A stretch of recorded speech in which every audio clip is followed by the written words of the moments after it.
Yes, I'm going to try not to take up too much of your time, but I want to speak about the map that's up on the board there.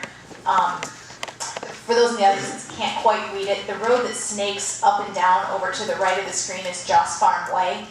And the town has received a petition from a number of property owners on that section of Joss Farm Way asking to create a lighting district in the town. And it's a little bit hard to see, but on those properties that are darker outlined, those are the properties that have submitted the petition, correct, Bonnie?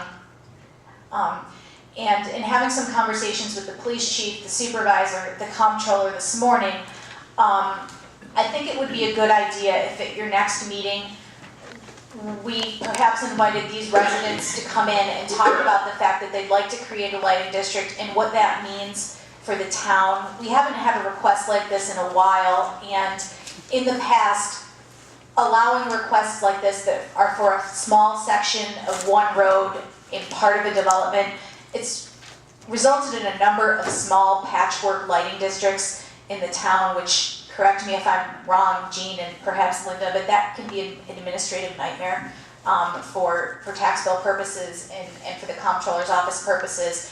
And it doesn't necessarily need to be done that way.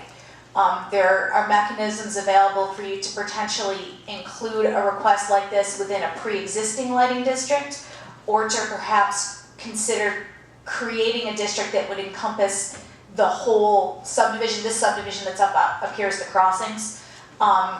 So it's something that I think you want to consider and think about moving forward, what the different options are, and perhaps putting it on the agenda for a formal discussion at the next meeting so that the residents can understand what's being asked here. And I think part of the problem that we run into is that it's never really known how much the charge is going to be on your tax bill until after the district is created. And I can understand and appreciate how difficult that must be for a resident who would like to say, yes, I'd like streetlights in my area. The town and National Grid have no way of knowing what that's going to be until you create the district and National Grid prices it out. So these are just issues that I think are important for the public to understand, for the town board to understand.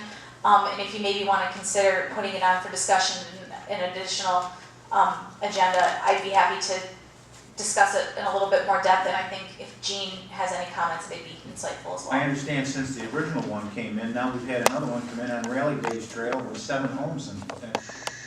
Yeah. We've got to do something. I mean, you can't have 4 and 5 and 6 lighting districts in the... And I think the prime example is that in the pastures alone, there are 5 different lighting districts.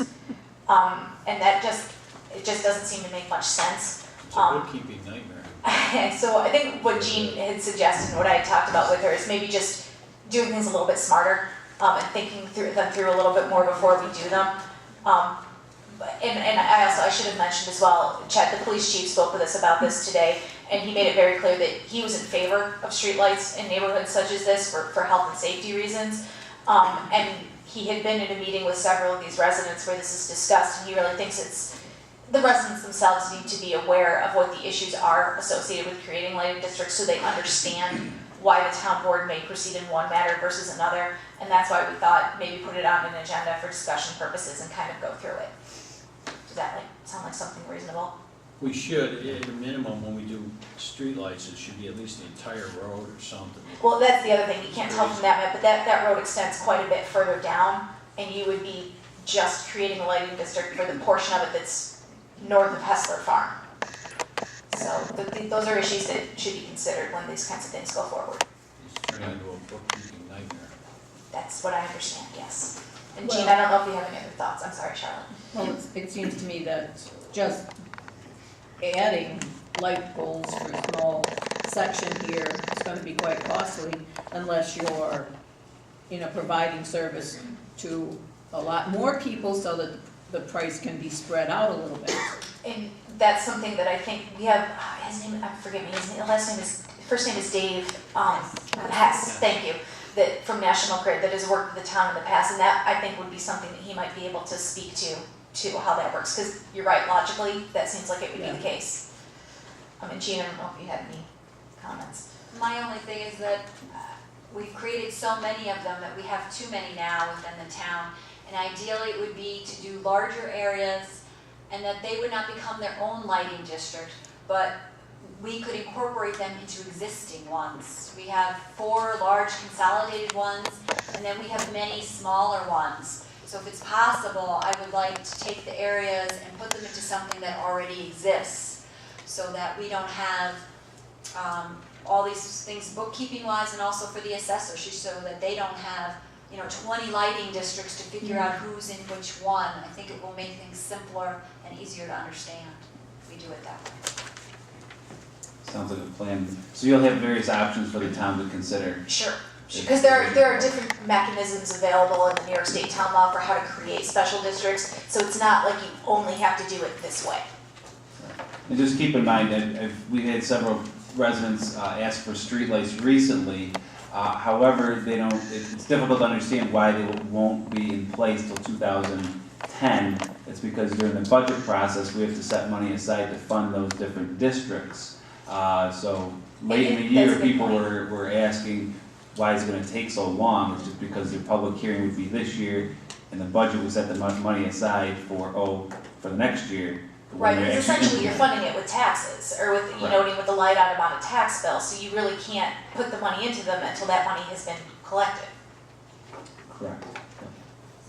So I don't know if there's any way if people come in late in the year, if there's a way to do it quicker. I don't know if there's a way to perhaps look at that too. I'm not sure there is, but I think just having the ability to understand that that's the reason is probably a big step. So I guess, Bonnie, if we could put this on for discussion in the next agenda and do our best to try and flesh it out a little bit more then. Okay. I think we have to make it clear also, when these people go for the lighting districts, we have no say in where they put the poles, how many poles they're gonna have, or the style of pole they would have somewhat of a choice in. I mean, you can have the more elaborate one, But they cost more. well, yeah, right, exactly.